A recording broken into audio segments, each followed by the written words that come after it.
Mummy బయటికి వెళ్ళేసి వస్తా మమ్మీ. ఎక్కడికి? బిందు రమ్మనింది అందుకే. సరే వెళ్ళు.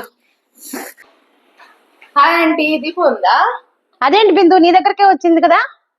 వచ్చింది అంటే ఇంకా రాలేదేమో, పిక్ చేసుకుందాం వచ్చా. సరే ఆంటీ నేను వెళ్ళేసి రా బిందు, కూర్చోరా, చాలా రోజులైంది. ఏం బిందు ఎలా ఉన్నావు? బాగున్నాను ఆంటీ. కొత్త ఫోన్ ఆంటీ, భలే ఉంది. అదేంటి నువ్వే కదా గిఫ్ట్ గా ఇచ్చావని చెప్పింది. అంటే నేనే గిఫ్ట్, చాలా గిఫ్ట్స్ ఇచ్చింటా కదా ఆంటీ, మర్చిపోయాను. బాగుంది. ఓకే. ఏమ్మా మీ తమ్ముడి పెళ్లి ఎలా బాగా జరిగిందా? తమ్ముడు పెళ్లి ఇప్పుడు తిరుమలలో పెళ్ళని తమ్ముడి పెళ్లిని దీపు వచ్చింది కదా. అదే అంటే చాలా దూరం రిలేటివ్ ఆంటీ, బాగా జరిగింది. మీ తాతయ్య గారి హార్ట్ అటాక్ అన్నారు, ఎలా ఉన్నారు? బాగున్నారా? బాగున్నారు ఆంటీ, బాగున్నారు. మా తాత చాలా బాగున్నారు, ఇప్పుడు లేచి నడుస్తున్నారు. ఓకే.